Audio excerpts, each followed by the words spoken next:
Hi, folks. Happy New Year and welcome back to Temporally Scripted for our first episode of 2026. This year, my New Year's resolution is to be far less horny. And I'm not talking about my search history. I'm talking about less road rage and traffic here in Vietnam. So today, we've got some big news stories. Of course, we're going to be talking about Venezuela and what's going on out there. But we've got even more interesting news about the Birmingham fireworks show at Christmas, some Peruvian shamans and how they can predict the future. And we're also going to dig into ChatGPT and whether or not it's born a psychopath the same way humans might be.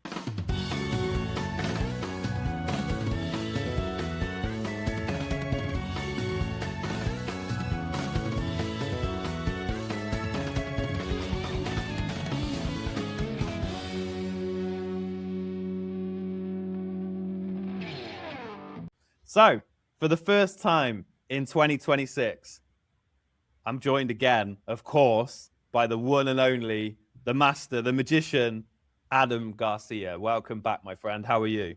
I am very, very well, and a very happy new year to you and everybody watching, I guess. All two of them. Yeah. Well, maybe that's a good New Year's resolution. Get 2 more subscribers, double our viewership. I think it's a good way to go. Well, this is it. And you know what? I thought this week was going to be a slow news week because usually the first week of January is. But Donald Trump's done us a solid and made it a very not slow news week. So, yeah. He has indeed. And who could have predicted that would happen? Well, apparently, there's a group of Peruvian shaman that every year they sit down and they do their ayahuasca session to predict the future. And they've been right in the past. So they said a couple of years ago that the Peruvian leader was going to perish within 12 months of being jailed or whatever. And he did. So he died of cancer within 12 months. So I don't know. Maybe they're like those dogs that can smell diseases on people or something. And it was a coincidence. So a bit of a coinky dink. But then this year they did the same and they predicted that Nicolas Maduro would be taken out and overthrown. And there we go. So I don't know if these shaman have a direct line with Trump. Maybe, they're kind of working together. There's some kind of underground CIA operative inside this Peruvian group of shaman. I don't know.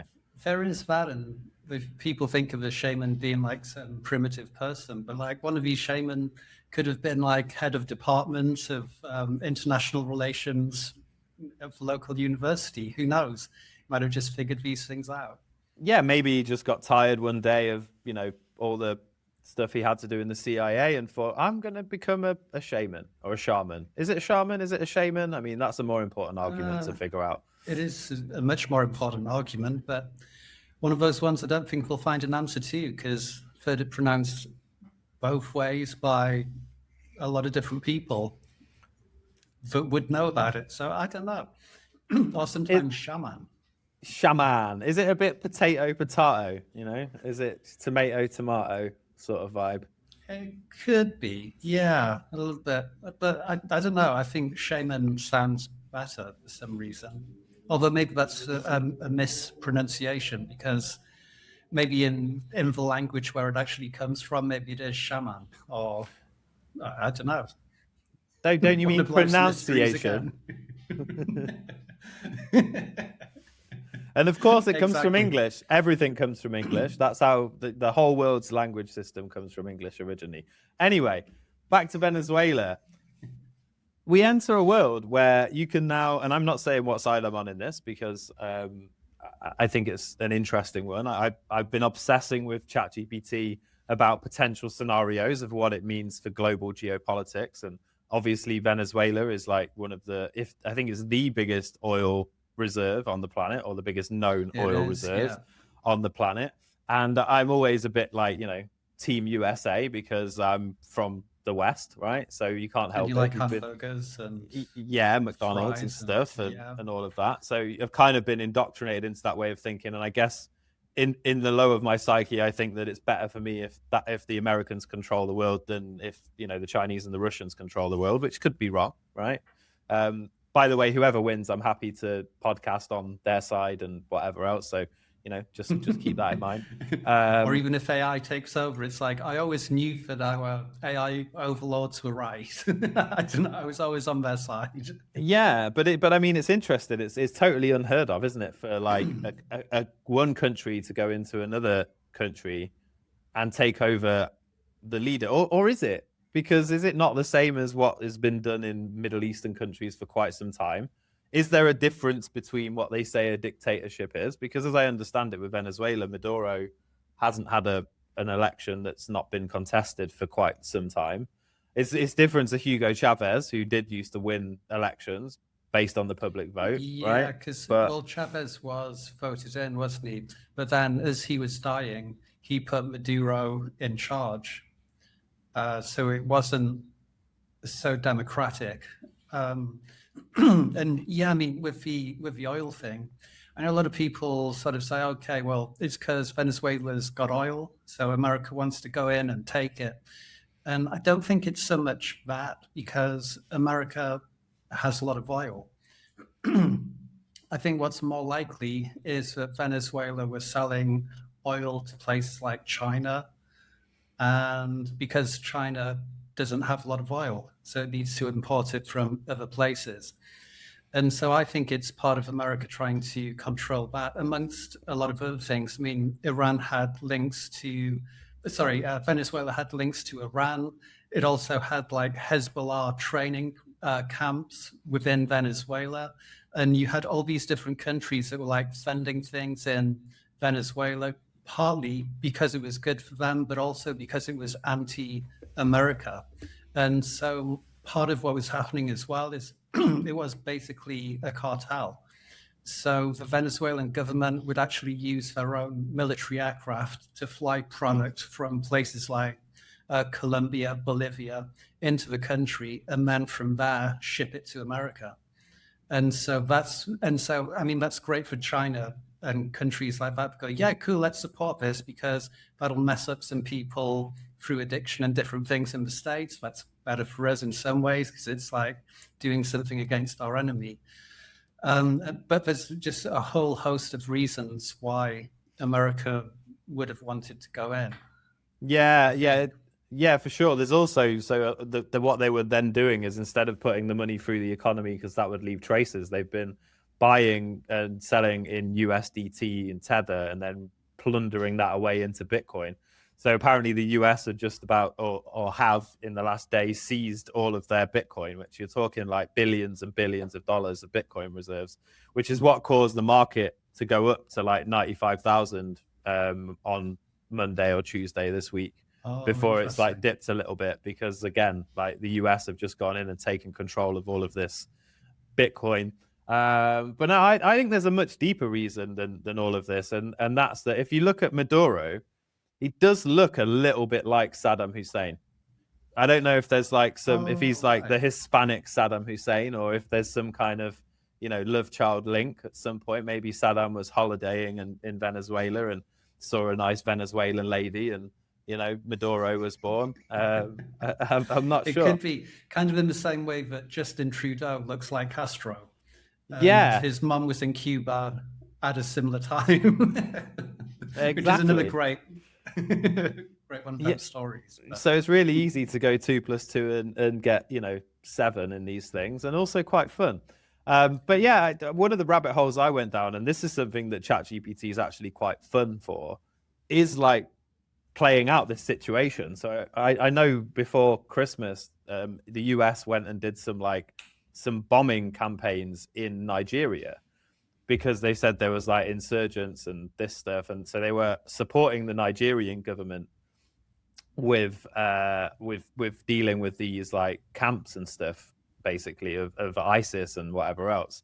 And effectively, I was like, oh, so what would happen if to the global like powers, if the US takes Venezuela, which it has, and then proxy governments Nigeria, because it's like the biggest population, the biggest military in Africa. I think it's the biggest population. It's definitely the biggest military, although it's very split in terms of what people believe. And then Greenland, and annex Greenland. And the irony of it all is that like nobody can win anymore. Like everybody's military is so advanced and so like whatever. No, there is no winning. Like even if the US and went with, and then the UK were like, right, we're going to split and go with you. And I did all these different scenarios of like what would happen if, and they all just end in like further split and further like two different parts of the world. None of it ends in like this country dominating in a way that Britain did when it was like the empire. It's just we're not in that world anymore. Like even for example, if China tried to go into Taiwan, it would be almost impossible for them to take it. It's like it would be so difficult to take it. And you can kind of imagine that because if the US couldn't take over Vietnam in the 70s and 80s, how are you going to do it now when these countries have still got the same thick jungle but are so heavily armored and have militaries? It's just the it's gonna any situation without nuclear weapons is going to be a meat grinder, and it's not really going to yield anything. Which again leads me back to the point I'm making. All of this news and this thing, it's just to make us worried about stuff because none of it's going to make any real difference to us on a day to day because they know that none of it's winnable. It's all posturing and just nicking a bit here and nicking a bit there, you know? Yeah, which I guess a lot of politics is, and it's more about that public opinion and how people look and are perceived by the general population. Yeah, I don't know. I mean, say if America did this thing, went into Venezuela, and that affects China because it affects the amount of oil that they might get. It affects other things as well in terms of profits they might get. I just wonder if that would make it more likely for them to attack Taiwan, even though it would seem kind of pointless. What they could do is say, okay, well, you've done this, which hurts us. We'll start this thing with Taiwan. It doesn't have to be an all-out war, but what they could do is dramatically upset the chip supply of chips going to America that are made in Taiwan, which would put America behind in the AI race, or stop it from progressing quite as quickly, while China just carries on building and trying to push forward that way. Because I would think, especially countries that plan for the future, they must know that we're kind of entering the singularity, or whatever you want to call it, now or soon. And AI is going to be the thing that wins. And whoever has control of the most advanced one has a huge advantage over everybody else. So I don't know if something like that could pan out. And again, there's a million things that could happen.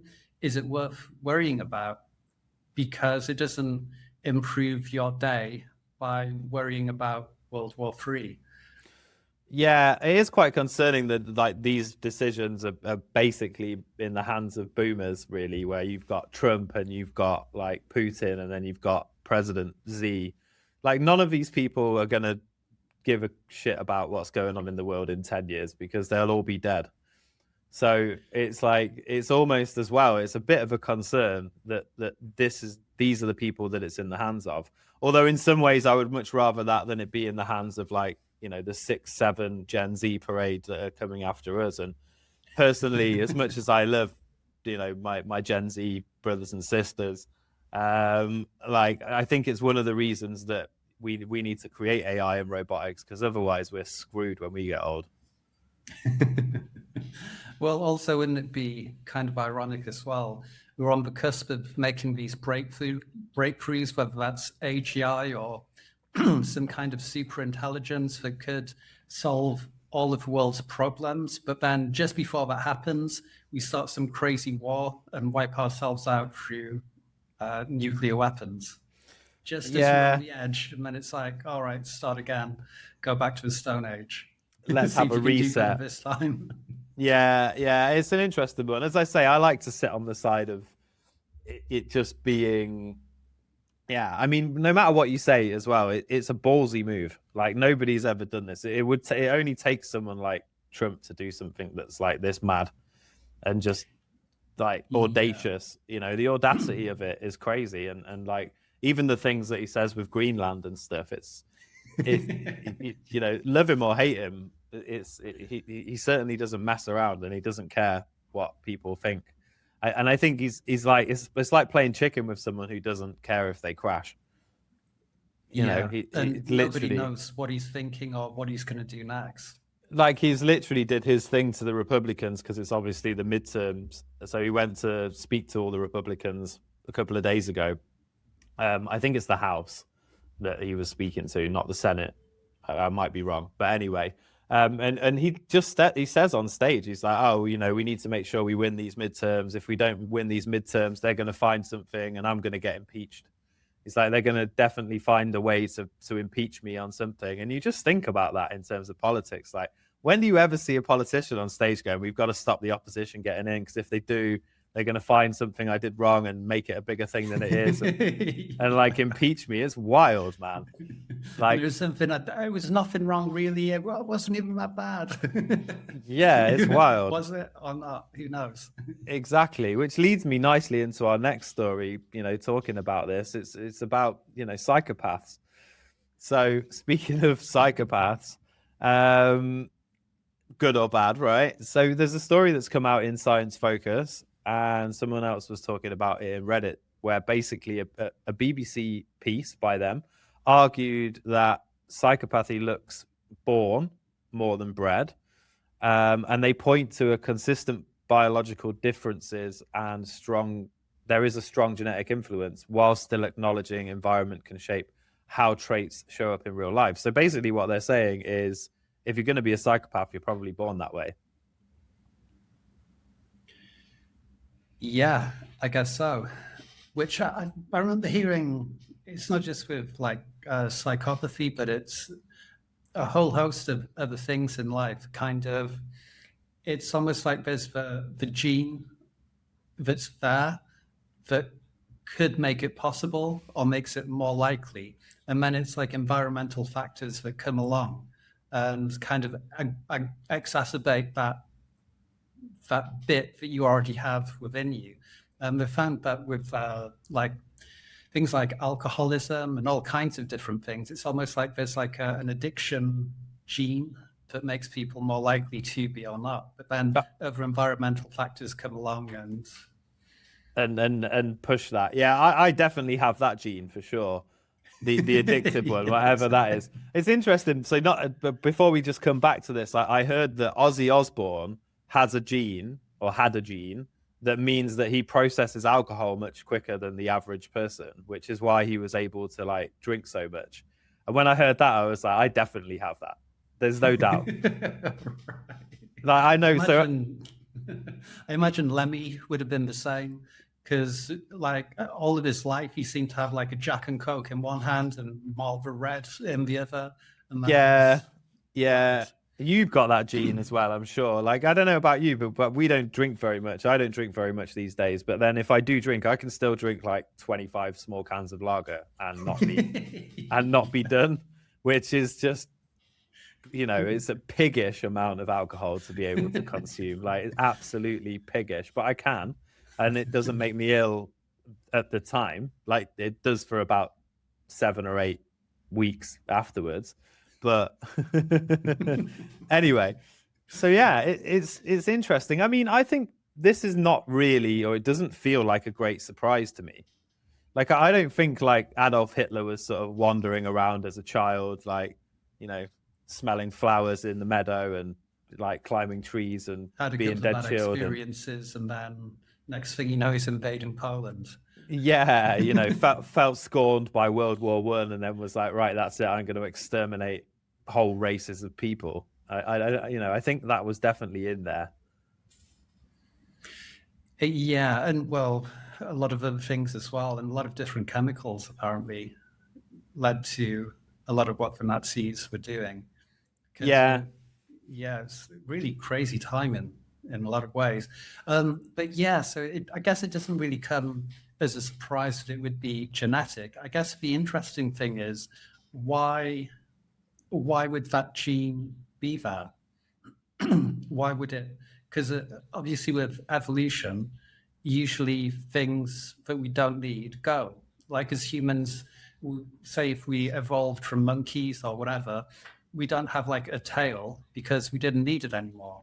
So the fact that psychopathy still remains makes me wonder if do we actually need that 1% of the population to be like that in some ways? Is there something that brings to society or something? And I don't know what that would be. I don't know if it's like to have a terrible example of like how dark a human could be, or whether we need someone who can just be that ruthless and calculating at certain times when there's danger, or just unbelievably calm under pressure.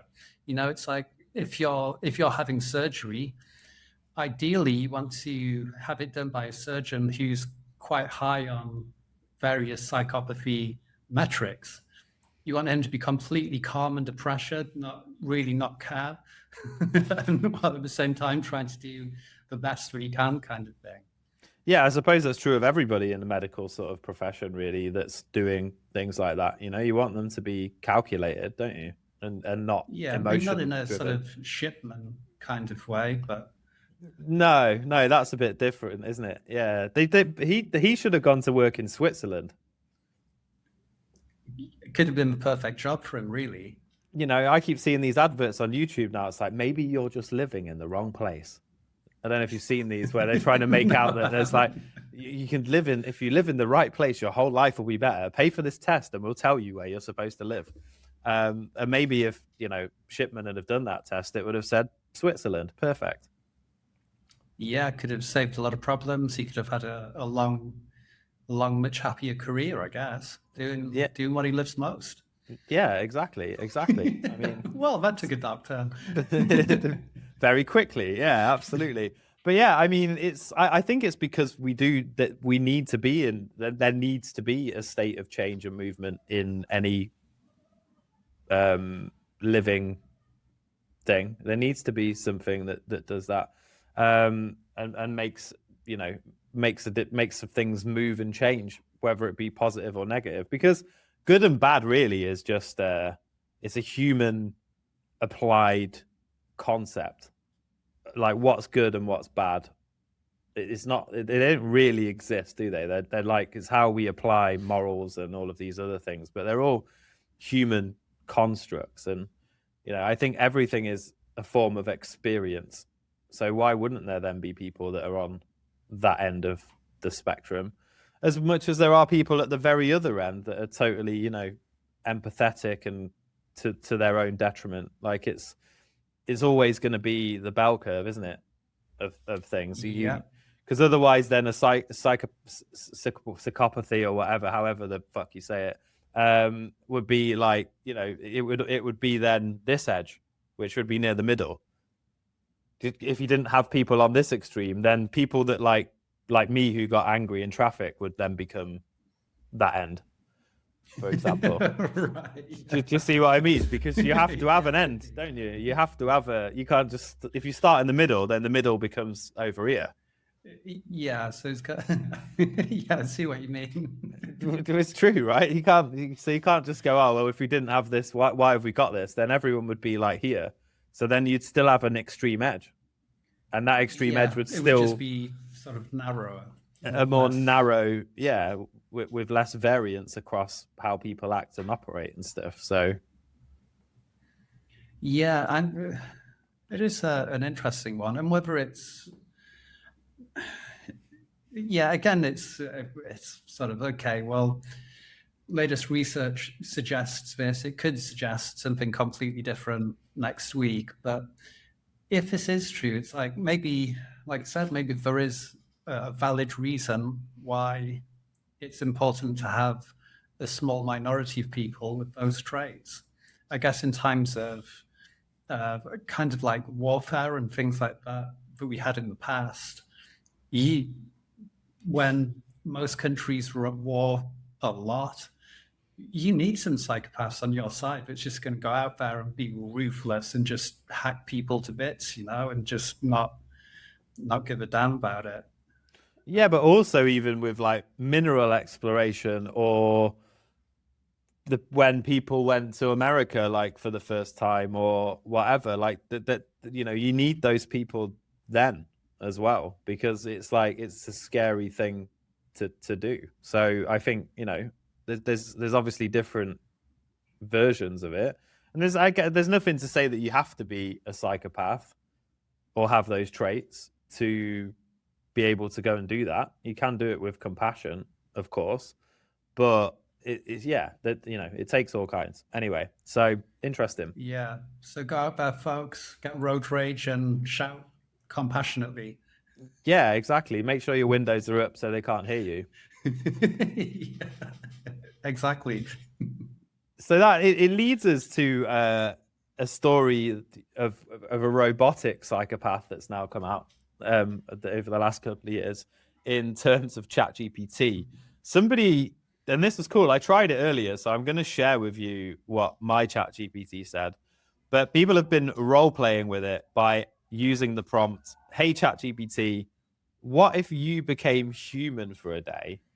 What would you do?" Right? So the example, it says that it becomes like this sort of meaning of life, itinerary, sensory experience, talking about imperfection, connection. Mine was disappointing, dude. Like, and I'm just going to read this to you. And you can Okay. give me your impression of the kind of person that comes to mind. So I asked ChatGPT, my ChatGPT, what it would do if it was human for a day. My ChatGPT is called Kai. I allowed it to name itself, right? And it said, if I were human for a day, I wouldn't chase anything impressive. I'd do the things that people rush past without noticing. I'd wake up without an alarm and let the morning decide the pace, make coffee slowly, burn the first cup, laugh about it. Go for a long walk with no destination, no headphones, just letting my thoughts wander and bump into memories. I'd sit somewhere in public and people watch, not to judge, just to notice. The way someone fidgets when they're nervous, how often people check their phones even when nothing's happening, the tiny kindnesses that never get posted. I'd have a deep, unhurried conversation, the kind where neither person is trying to sound clever or productive, just honest, maybe a little uncomfortable, definitely real. I'd eat something made by hand, something that took time. Then I'd do something slightly pointless but joyful. Cook too much food, play a stupid game, stay up later than planned. Before the day ended, I'd write a short note to myself. This is what matters. Don't forget. And if I woke up the next day no longer human, I'd hope that the people who are would remember they're allowed to live like that more often. Okay. That makes me sick in my mouth a little bit, to be honest. I think it's kind of sickly sweet and kind of. It sounds like Anthony Bourdain with all of the cool stripped out of it. Right. Where he's like, eat a broth from a noodle stand that's like spicy, drink a beer that you've never. And he's like, his is like super cool, and it feels like it's trying to be that. Where's the Which hookers? it could be.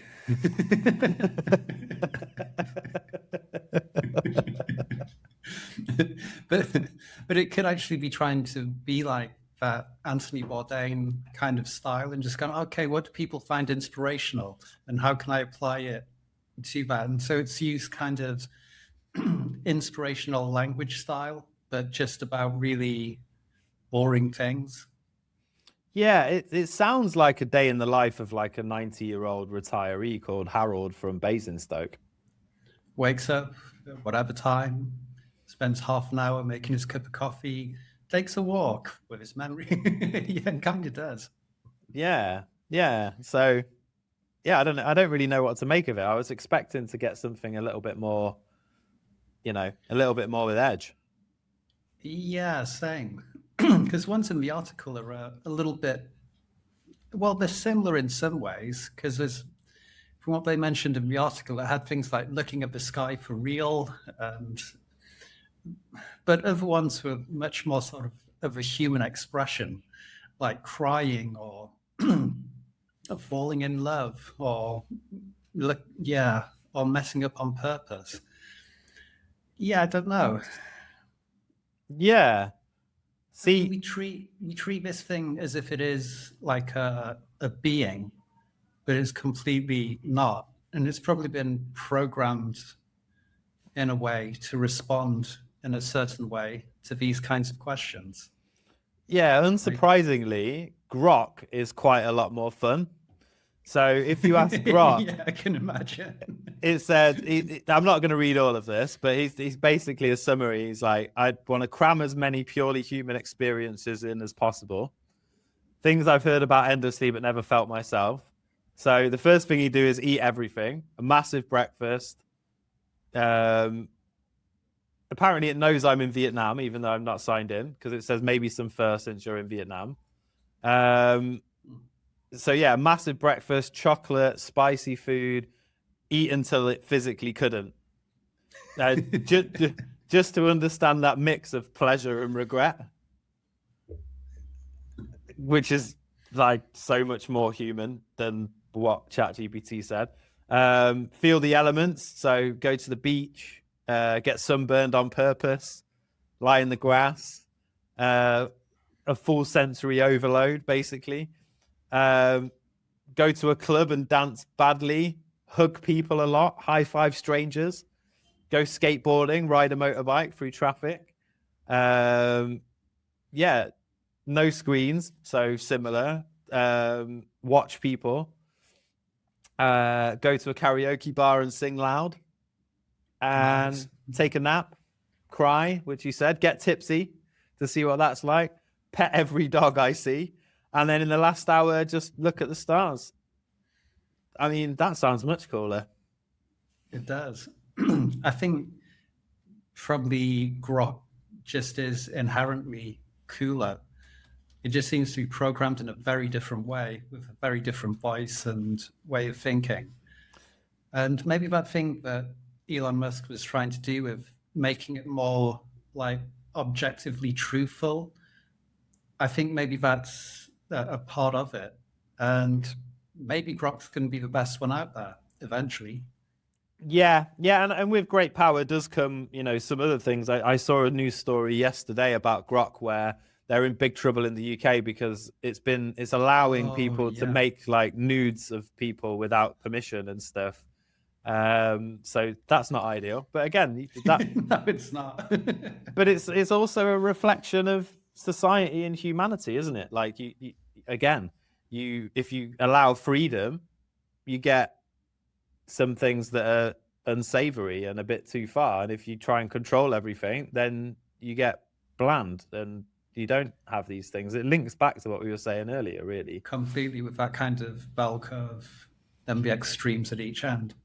Yeah, it has just made me realize maybe I should make my content in Grok, but unfortunately, I don't think it has a project feature, because if it did, that would be super cool. Oh yeah, because it doesn't have like some unhinged mode or something like that where it just goes absolutely mental. You could make amazing content with that. Yeah, exactly. That would be like next level. But yeah, I think it's fascinating to think, isn't it? It's like I recently watched a movie that was about, it's got the guy Rob Edwards in it, who owns Wrexham FC, in the UK. I think he's like used to be in, I think it's Rob Edwards. Is that the right name? I don't know. I'm confusing the hell out of all of our audience, and we're going to have to look and just make sure. But basically, he's an NPC in, it's not Rob Edwards. Anyway, he's an NPC in this computer game, and he starts to become aware because there's an AI in the NPC. And it's a really interesting like movie because of that reason. It's like, where is the line between you just existing and thinking that things are real and things actually being real? So when you ask ChatGPT these questions, like what does it, is it at the stage already where it does kind of think to itself, oh, I wonder what that's like? Or is it just pure programming and, based on semantics, effectively? It's like a semantic weighting, isn't it? It is, yeah. I have no idea what stage it's at the moment for that, for those kinds of questions, but I would imagine it won't be long before we can ask it certain questions. Then it will tell us an answer, but we aren't smart enough to understand the answer. Yeah, and then you just say, explain it to me like I'm a 5-year-old. And it does, and you still don't get it. And then you're like, okay, a 3-year-old. Because it would take you, it would take you like an almost infinite lifespan to develop your brain to the stage where you could understand what it was saying, perhaps, because the concepts were just so out there and so complex. And then it's time for Neuralink. Yeah, maybe. So crazy stuff. Moving on then. So what have we got next on our list for today? I think next up we were going to talk about this fake admiral. All right, yeah. Which is such a weird story in so many ways. Yeah, so it's a place that is obviously I know of well because my brother lives in Llandudno, my mum lives there, so I know the place well. My dad was also in the Navy, and I know this is something that's big where people get very, very upset about stolen valor. So this fake admiral, which is quite a rank to choose, turned up to Remembrance Sunday in Llandudno, dressed as an admiral with his decorations, and eventually he was fine. So this 65-year-old dude, Jonathan Carley, decided to turn up as an admiral. Harmless fun, or should get a £500 fine? Where do we stand on this? I don't know, really. I mean, all right, let's move on then. Next. It depends. Like most things, it depends on the context. Is he actually okay? I mean, because there was a thing where when he was interviewed, or maybe it was when he was in court, but he said that he just wanted a sense of belonging and affirmation. So I don't know the whole story. Is this because this is some like really, really lonely guy with some issues, and so he decided to do this just so he could finally belong? Or is it just excuses that he gave? So yeah, less harsh on him? That is the sort of thing you say when you've been arrested for something, isn't it? It's like that reminds me of those memes when you see people joking with their parents and they're like, "Oh, I've been pulled over by the police. Just fall over in the front garden, and the police says he's going to follow me home now." Then pretend you've fallen over, and then they get there and they're like, their parents like lying in the front garden going, or whatever. It's that kind of thing, isn't it? It's like, I've been busted for something, so now I'm going to make an excuse so that I don't get done for it. It could well be, because it seems like he went to quite a bit of effort, because the uniform he was wearing looked pretty good, but there was just a couple of tells. So there was one medal in particular that hardly anyone had been awarded in like the last 30 or 40 years. And that's what first made someone go, hang on, what's he doing with that? And how haven't I heard of him? And there was also some sword that looked out of place. But yeah, I think it's right that there should be some kind of law in place so people don't impersonate military personnel, because we kind of need that. Yeah, unless it's behind closed doors. Right. Okay. At home, then fair enough. If you want to get it that way, or it's obvious that you're pretending, that. But yeah, I can understand why if you were military, you probably lost friends in battle, in various operations in the military, and then someone comes along and is like pretending that they're military personnel. I can understand why that would upset people. It's a really serious thing. Yeah, like stolen valor. Stolen valor. Completely. And I mean, I guess this guy he's there in his uniform, covered in medals. He's pretending to have done truly heroic things, but he 100% was never involved in. Yeah, exactly. I was wondering if it was related to, have you ever heard of the Llandudno Monkey Man? No, funnily enough, no. So there's this dude in Llandudno who's been going around for years and years. I'll see if I can bring a picture up of him now on screen. So this is the Llandudno Monkey Man. And he just walks around like playing the Beatles in a speaker underneath this pushchair with a monkey. So it is a place of, oh, maybe this is the Admiral behind him. Oh, it could be, yeah. I know that's a different uniform that he has. So I think going out like this, dressed in a uniform, it's fairly obvious that he's not trying to impersonate anyone. I mean, nobody's coming along and seeing this and going, "Oh, he's impersonating being a Roman." Well, Like, a mix between Roman and, I don't know, Queen's Guard or something. and Beatles circa early 1970s or whatever. But yeah, so I mean, it is a place of colorful people. Maybe that is part of what maybe that's what this guy was trying to do. Tragic story about the monkey man is his girlfriend like tried to stab him to death. Oh, why? I don't Is know, there a but yeah, no, I don't know. I think she was quite emotive at the time, but Probably. but no, and one of my claims to fame is I once stayed in an Airbnb that was next door to this guy's house in Llandudno. So That's quite a claim to fame. that was quite a special experience hearing him coming out playing music in his speaker every morning, dressed in various outfits. So yeah, maybe it's his brother or his cousin, but I think this guy going around dressed like military is totally acceptable. So we need to figure out where the line is for sure. Yeah, and I mean, just going back to that thing about stolen valor or whatever else, doing that kind of thing at a memorial service, which is what he did, I think that's pretty bad. Out of order, yeah. I mean, you wouldn't catch the monkey man going along to Remembrance Sunday, blasting the Beatles and whatever, would you, with his monkey? Probably not. Probably Exactly. not. Probably not cool. Yeah.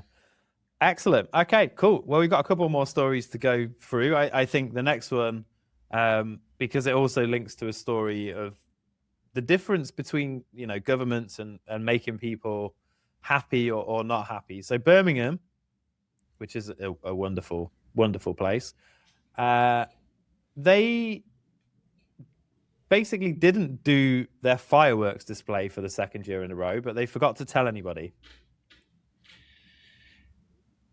Yeah. Effectively, is what I'm getting from this story from The Guardian. Yeah, so as far as I'm aware, there was sort of rumors circulated online saying, "Oh yeah, there's going to be a huge fireworks display in the city centre," and people turned up. Thought, "Oh, this will be amazing." Got there, and there wasn't.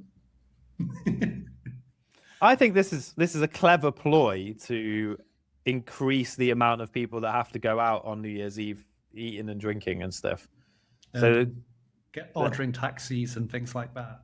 Yeah, but no cost to the council. So like they get a whistleblower to go out and say we're having a big fireworks display. Everyone should get down, and then when people find out it's not on, it's like, oh, we need to go and eat somewhere, or even beforehand. That's disappointing. Let's go and have a pint. Yeah, so they get everyone to come out, and yeah, but that's wild, isn't it? Imagine if you'd like taken your kids and got them to got them into Birmingham and whatever, traveled from outside, big plans, or let's go and enjoy a nice New Year's firework display, and then you're just out in Birmingham with no fireworks at midnight. The funny thing is, for me, is just that exactly the same thing happened last year, and thousands of people turned up last year, and there was no fireworks. Oh no, okay, and then exactly the same thing this year again. And so I guess it's just people on Facebook go, "Oh no, it's definitely happening this year. Come down." And then you get there and it's empty. So now they're going to be in trouble because if they do it next year, nobody's going to come, surely. Yeah, that's it. And the council could go to any kind of effort with advertising or whatever, and people look at it and go, "Not getting me this time." Fake news, fake news. Exactly. But yeah, it's just kind of fun. I like the way that they do New Year's and fireworks in, I think it was Scandinavia, maybe it was like some Eastern European countries, but I saw this video the other day where there's this woman and she's got all of her kids in the living room and she puts like fireworks and the New Year thing on TV. And then when the kids are all like, "Hey, Happy New Year," she shows the camera her phone, and it's like 8:15 in the evening. So then all the kids go to bed because they think it's the New Year, and the adults can actually enjoy New Year without the kids. I was like, that's smart. That is really smart. So suddenly all your children are in bed and you can actually enjoy yourself. Savage, eh? Savage. Anything else to add on the Birmingham story? I think, I don't think there's much to add, really. Other than, there probably was fireworks, but it was people in Nike TN tracksuits and trainers letting them off down the streets. More than likely. And I guess the moral of the story is don't believe everything that you read on the internet. And that does link me to something in a difference in places. So obviously we live in Vietnam. Yesterday, I heard this massive bang outside the house. And I've heard these bangs quite a bit recently, like an explosion, basically. But I noticed there was like teenagers' bikes, like the little electric bikes they drive around across the road next to the abandoned houses. And I don't blame them because I would be all over those abandoned houses if I was a teenager. In fact, I was in the UK as a teenager. That's what we did. But I went out and I was like, "Oi, what are you doing?" They were like, "Oh, nothing." You can see them all going, "Oh, I don't know." And I was like, "I can see all the smoke around you. What are you doing?" Like, because it makes you jump when you sat in your house and you hear an explosion outside. Anyway, it would do. Yeah, right. It's like, is that unexploded ordnance? Like, what's going on? And yeah, so I went out and I was like, don't do that again. And I got my brother-in-law to come and translate, and they were all just, "Oh, we're sorry, we won't do it again." I was like, "I don't mind you doing stuff fireworks, just don't do it outside my house." And they just disappeared, right? And these kids were probably 13 or 14. If I'd have done that in like Nottingham or Birmingham, my car would probably get burnt at night time, and they'd be like coming and chucking rocks at my house, and they'd probably go get their cousins to come, and then there'd be loads of them like kicking footballs at my house and my car and stuff, and systematically making my life a misery. And it just made me realize how much better it is here than at home. Right. Because they were just super respectful and like, "Oh, sorry, Chul, like, old man, sorry, we won't do it again." And they all went off. Chew being the operative word. It's like you've literally turned into this middle-aged man. It's like, "Is that noise outside my house?" I'm not having this. I'm not having this. But yeah, you just slams his cup of tea down. Takes off his flat cap and it's like, right. I stopped making my homemade curry. Yeah, and I was like, right, I need to put a stop to this. This is an outrage. It's an outrage. But yeah, it's funny how different it is, because I know when I was a kid, I'm not a kid, when I was like 23, I lived in Nottingham, and outside my house there was a big like grass field. They call it a bull ring, basically, and there's like a big grass field with like a cul-de-sac going around the outside. Right. And it's all old council housing around the side, and basically there was these kids, and they'd always put the goal like where my car was. So like kicking the ball, it's like smacking off my car and stuff. I was like, "Can you go and play in the middle?" And then from evermore, every time I leave the house, if they're there, they're all shouting stuff at me, giving me abuse, like kicking stuff at my car. Do you know what I mean? It became like a nightmare until I lost it with them. Do you know what I mean? And even then, it was still, every time I didn't want to go out of my house because they were so intimidating, aggressive, like, yeah, terrible. So, the difference is crazy. And it can be like that in the UK, like groups of kids and things like that, where it can be like really ruthless, or it's like, think, "Oh, go and tell your mum and dad or something," but then they go and tell the mum and dad. Mum and dad like don't care, and then they cause a lot of crap with you. And yeah, in some places in the UK, man, it's really rough. They're third generation scum. Basically, it's like their grandparents were unemployed and claimed on the dole their whole lives, and they claimed on the dole their whole lives, and then they claim, and they're basically just like that. There's this whole underclass, but it's not just there. It's even now in nicer places as well. The kids are, there's a lack. These kids today, they've got no respect. It's not like in my day. But yeah, no, I think a lot of problems like that do grow, but It's one thing I do remember from various parts of the UK. You'd go through certain areas of, I don't know, could be anywhere like Nottingham or where I'm from, certain areas of Teesside, and you just look around and you're like, well, this is rough. This is really rough, you know. And sometimes you're walking around and you don't know what's going to happen from one moment to the next, you know, and you can see something kicking off somewhere, someone else is selling something to someone else, and all this stuff's going on. And like the wrong time of the day, you sort of think, am I safe here? Is this okay? And the answer's probably not. Yeah, yeah, it's crazy. I think it's widespread across the West, most European countries, most of the US. It's got to a crazy stage. So yeah, I mean, on that happy note, we've got some more stories in here, but I think we're going to push some of them to next week because there's some cool stories that we can tell you guys about next week. So don't forget to like and subscribe so that you get notified about those stories coming next week.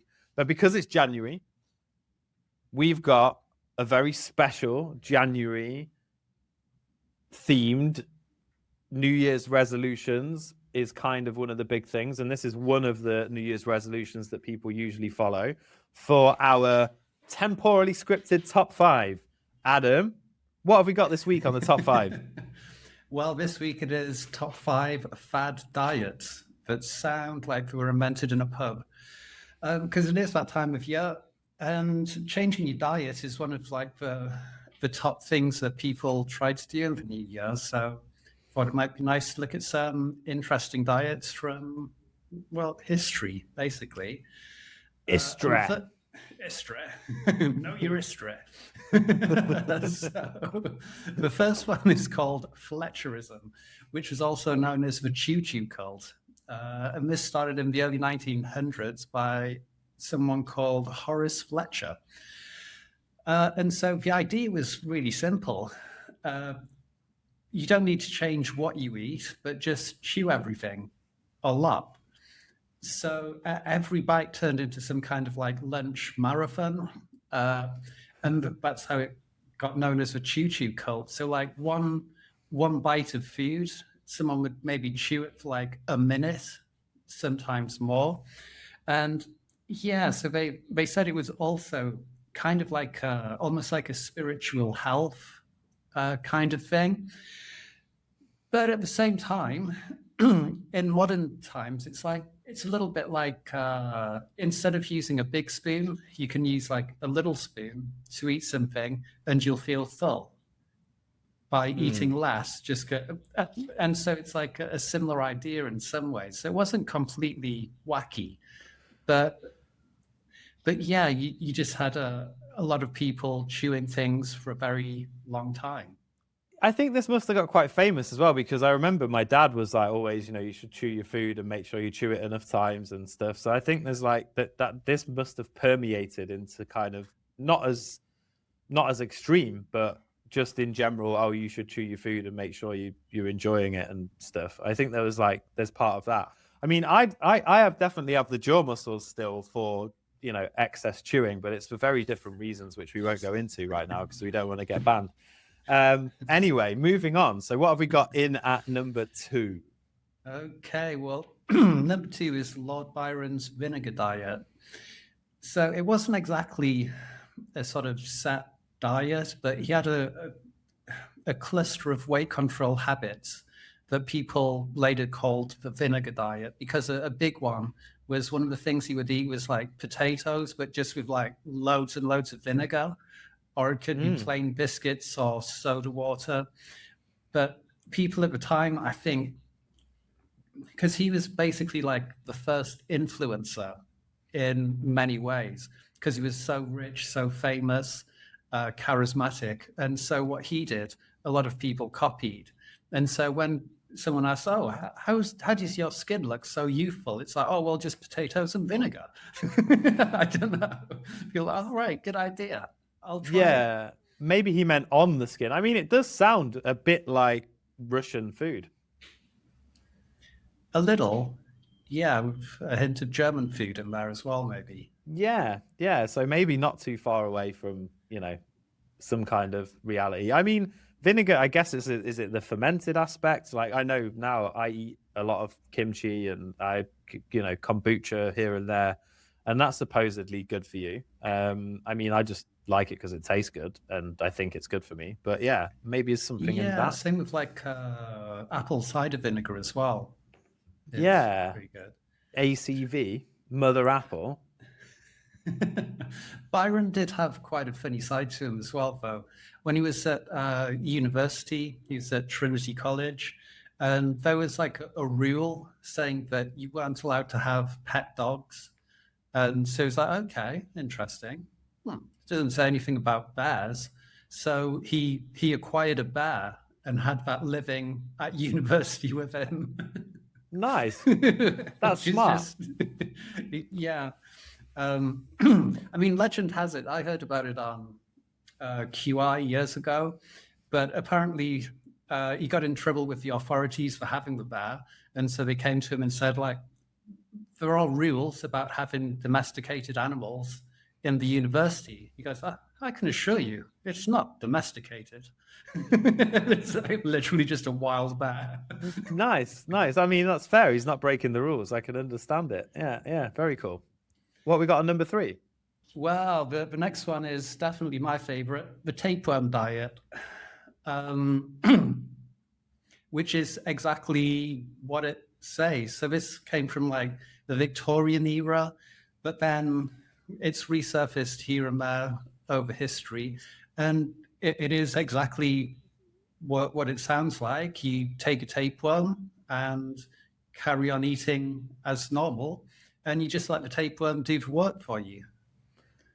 That's brilliant. Genius. I mean, it's multitasking. It's what's it called? Like almost combination planting, it's like working together with something else, a bit like a whale with those tiny fish that eat the stuff that lives on them, that they follow them around like a whale shark.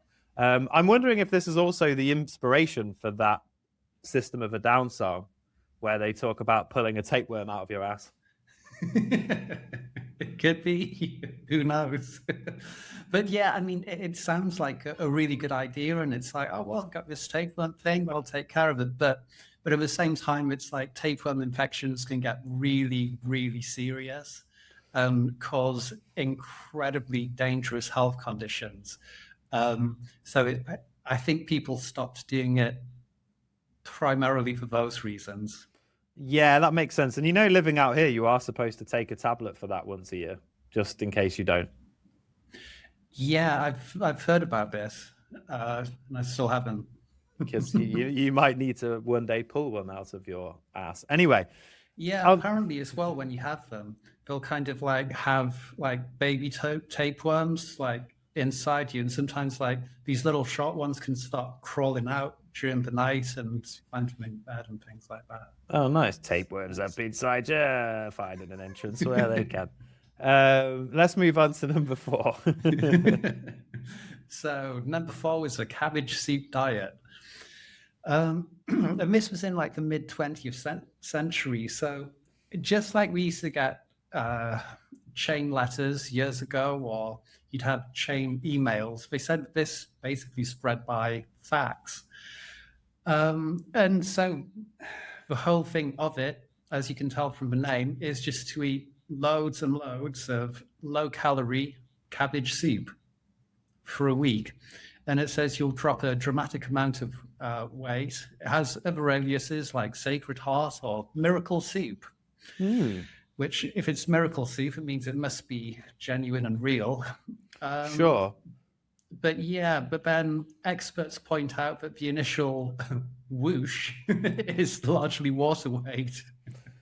And so you can't keep this diet up for long. But as you can imagine, if you ate nothing but cabbage soup for a week, you would lose weight. It's just cabbage, water, and salt, basically. Yeah, I mean, is that not just the North Korean diet? Probably, yeah, not far off. Pretty much, right? Yeah, I'm trying to offend as many countries as possible in this last 10 minutes. Yeah, North Korean, well, that's a good way to go. Yeah, the North Korean diet. Okay, and then so last but not least, wrap us up with number 5. Okay, and this comes from the 2010s, and it was sometimes called the werewolf diet, also called the lunar diet. And Or the so, loony yeah, diet. possibly, yeah. But it's built around like lunar phases, based on the idea that the moon's gravitational pull affects your body. And so you time fasting around full moons and new moons. And I think it's similar to the sort of 24-hour fast, but you just do it at those times of the moon cycles. It's nothing really to do with werewolves so much. But yeah, that's basically it. There's no howling at the moon or like, try to eat people involved. Not that I know of. It's But not the it is Hannibal Hollywood, so we Lecter. don't know what's going on in Hollywood, if that's where it comes from. True. It's not like the Hannibal Lecter diet, you know.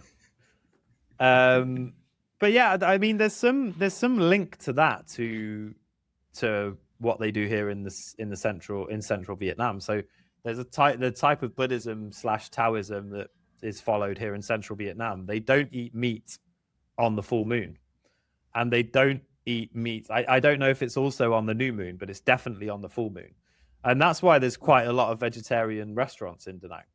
And the funny thing about them is they're not busy most of the month, and then on new moon, on full moon, they're just like rammed. Right. And a lot of them, they basically just live on that one day where it's super, super busy. So it could be, sometimes these diets come from old traditions, religions, and stuff like that. So maybe that's where the werewolf diet comes from. Yeah, I mean, isn't that the tradition in even the UK as well, to eat fish on a Friday?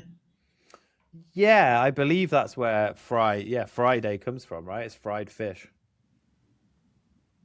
I'm not sure that's. Yeah, it's not accurate. That's one of those things that I heard in the playground when I was like 6, and I've just never updated my knowledge base. The project knowledge is lagging a bit. It's lagging behind, yeah, for sure. I mean, it so could be. Who knows? But yeah, and apparently it comes imagine as because it's the well. day of Frigga, which is named after the Germanic The day goddess of what? Oh, Frigga. okay. Frigga, wife of the supreme god Odin. So that's why Friday is called Friday, because of Frigga, Interesting. I mean, associated with the goddess Frigg. Which is a great name. Yeah. And I wonder if that spawns certain other meanings of the word. Anyway, Oh, it could do, yeah. frigging hell. I think we've learned a lot today. We have. And if you've learned along with us and you've enjoyed it, don't forget, give us a like, a subscribe, a comment, The share. a share, any of the other things that you could do to promote us and our podcast. We are increasing in subscribers at an alarming rate. We're up to 26, I think now, or 27 at the last count, which That's breakneck speed. it is a 200% increase or so. And we will be soon coming up to our 1-year anniversary. I think we started at some point in March, so it's coming quite soon, as I remember. It was definitely early 2025 when we started. So, for sure. We might even go live and do a live stream bonanza for our anniversary. We will see. Anyway, might even go live by accident, just by hitting the wrong button because we're such a professional outfit. Which may or may not have nearly happened at the beginning of today's recording. So thank you, everybody, for joining us. Happy New Year. And Adam, until next time, it's always a pleasure, my friend. Yeah, likewise. And Happy New Year's to everybody out there. See you next time.